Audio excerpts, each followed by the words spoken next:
जी को भी मिल गया खंडेराव से प्रसाद। अब तो खंडेराव ये गाना गाते फिरेंगे, कहाँ हो तुम, कहाँ हो तुम, कहाँ हो तुम। नमस्कार दोस्तों, स्वागत है आपका आपके अपने चैनल हंग्री स्पिरिट्स में। हंग्री स्पिरिट्स देख रहे हैं सारे दर्शकों का मैं अंजू शर्मा दिल से स्वागत करती हूँ। तो गुन्नू जी जो बड़ी ही आस के साथ खंडेराव के पास गए थे कि खंडेराव से मैं सिफारिश करवा लूंगा, क्योंकि ये बात तो उनको भी पता थी कि खंडेराव फैसला ले नहीं सकते हैं, मगर अगर खंडेराव अड़ जाए तो फैसला करवा सकते हैं और उनको फिर से दरबार में जाने की परमिशन मिल जाएगी।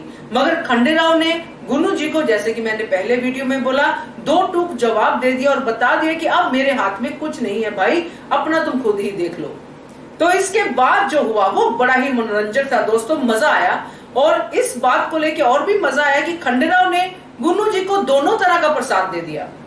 चलिए बात करते हैं, मगर पहले वही गुजारिश, जिन्होंने अभी तक चैनल को सब्सक्राइब नहीं किया है कर लीजिए, साथ में दोस्तों बेल आइकॉन दबाइएगा ताकि आपको हमारे वीडियोस के नोटिफिकेशन मिलते रहें।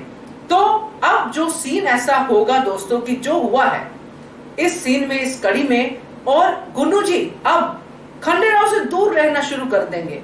ये भी हम समझ सकते हैं कि शिव शंभू ने शायद ये राह निकाली है कि अब दूर रहे गुन्नू जी खंडेराव से, और इसकी वजह गुन्नू जी जानते हैं। क्योंकि सबसे पहली बात जो मैंने कहा कि प्रसाद मिला दोनों तरह से, तो पहला प्रसाद तो हमने एक वीडियो में डिस्कस कर लिया था कि कैसे खंडेराव ने उनको बता दिया कि कुछ नहीं हो सकता है। गुन्नू जी का चेहरा उतर गया, उनको अपने मन ही मन ये सोचने का जो उनका वॉइस ओवर चला होगा तो वो यही चला होगा कि फिर मेरे किस काम के हो तुम, जब तुम मेरे लिए कुछ कर ही नहीं सकते हो तो क्या विश्वास, क्या तुम्हारी जान बचाना, वगैरह वगैरह, जो भी गुन्नू जी का करैक्टर है उसी हिसाब से उनके अंदर चला होगा।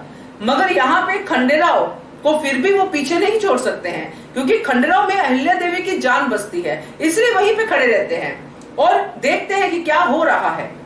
यहाँ खंडेराव के साथ जो हो रहा है वो नीमा जी की वजह से हो रहा है, ये गुन्नू जी जानते हैं, फिर भी वहां पे खड़े हैं और ये तमाशा देखने की इच्छा रख रहे हैं।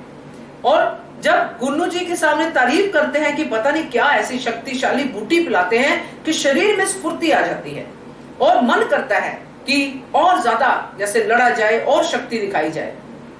और दोस्तों एक चीज मैं और इससे पहले शेयर करना चाहूंगी जो खंडेराव ने कहा और मुझे बहुत अच्छी लगी, वो था गुन्नू जी के भड़काने को भी खंडेराव ने अंकुश लगाया। क्योंकि पहले इन्हीं बातों पे खंडेराव भड़कते थे, क्योंकि जब गुन्नू जी ने यह बात कही कि इतने बड़े पद पे हो, यानी कि छोटे सूबेदार हो और हारोगे तो समाज क्या कहेगा, तो खंडेराव को यहाँ पे भी गुन्नू जी को ऐसा जवाब देना पड़ा कि जो गुन्नू जी ने एक्सपेक्ट ही नहीं किया था। आपने डायलॉग तो सुने होंगे कैसे खंडेराव ने कहा कि ये शक्ति है, ये ऐसा नहीं है कि पद है तो जीतना ही चाहिए, तो ये तो हार जीत है। तो गुन्नू जी तब भी चुप होके रह गए। तो बातों का प्रसाद तो मिल गया गुन्नू जी को। अब बारी थी कि जो प्रसाद खंडेराव को खिलाया जा रहा है, पिलाया जा रहा है, उसका भी तो मजा चखे कम से कम। तो गुन्नू जी वहां पे रिलैक्स है कि मुझे अब तो चलो ठीक है, जो हो गया सो ठीक है। बट जब खंडेराव ने कहा कि ये आप भी पीजिए बाबू साहब, ये बहुत अच्छी है, तब उनके पैरों तले जमीन खिसक गई, क्योंकि उनको शायद वो कहावत याद आ गई हो कि जो दूसरों के लिए खड्डा खोदते हैं उनको भी कभी गिरना पड़ सकता है उस खड्डे में।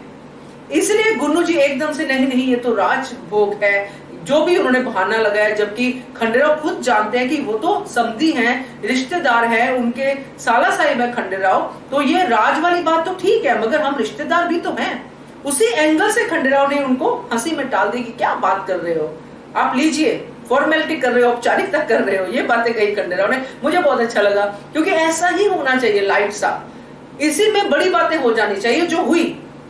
और जब गुन्नू जी के पास कोई चारा नहीं रहा, उनको वो पीना ही पड़ा और नीमा जी की हवाइयां उड़ गई कि अब क्या होगा, क्योंकि नीमा जी को तो उसका असर पता है। और मुझे बाहर जो हम लोग सब लोग, आपको भी दुख हुआ होगा कि जो गुन्नू जी 2 घूंट नहीं झेल पाए, उनका सर चकराने लगा, जो भी कुछ उनको हुआ, तो खंडेराव को तो वो गिलास पे गिलास पिलाता जा रहा है। तो खंडेराव कहां तक अपनी बॉडी के साथ अन्याय कर रहे हैं, अनजाने में ही सही। तो अब गुन्नू जी जो वहां पे खड़े थे और खंडेराव ने वहां पे जब नीमा जी को ये बात बोली कि अब गुन्नू जी भी मेरे साथ पिएंगे, रोज यहाँ पे अखाड़े में गुन्नू जी भी होंगे, हम भी होंगे, आप भी होंगे, और हम दोनों ये वाला दूध पिएंगे, आपकी बुट्टी वाला दूध पिएंगे। तो गुन्नू जी की तो हवाइयां उड़ गई। अब गुन्नू जी दोस्तों बहाने ढूंढेंगे कि खंडेराव से कैसे ना मिला जाए। जो गुन्नू जी बहाने ढूंढते थे कि खंडेराव से मिलके उसको भड़काया जाए, अब खंडेराव से भागने का बहाना ढूंढेंगे, क्योंकि अब जब भी खंडेराव से मिलेंगे खंडेराव तो वही बात करेंगे। तो ये दोस्तों इस दिशा में जाता हुआ थोड़ा मुझे दिखाई दे रहा है, क्योंकि ये सीन इसी तरफ इशारा कर रहा है, क्योंकि गुन्नू जी अब ये दो चीजें समझ गए हैं कि अब खंडेराव अहिल्या के बिना कुछ नहीं करेंगे, और दूसरा अगर खंडेराव के पास गया तो मुझे बूटी की बात करेगा, ये पियो, मगर जाना तो उनको पड़ेगा, क्योंकि एक खंडेराव है जो उनके हाथ में है, मालेराव से तो उनको क्या इन्फॉर्मेशन मिलेगी। तो ये सब है दोस्तों जो आगे देखने को मिल सकता है। कैसा लगा आपको कमेंट करके बताइए। देखते रहिए channel hungry spirits. Thank you so much. Subscribe to our channel by clicking the subscribe button. Click the bell button and enjoy the latest uploads from our channel.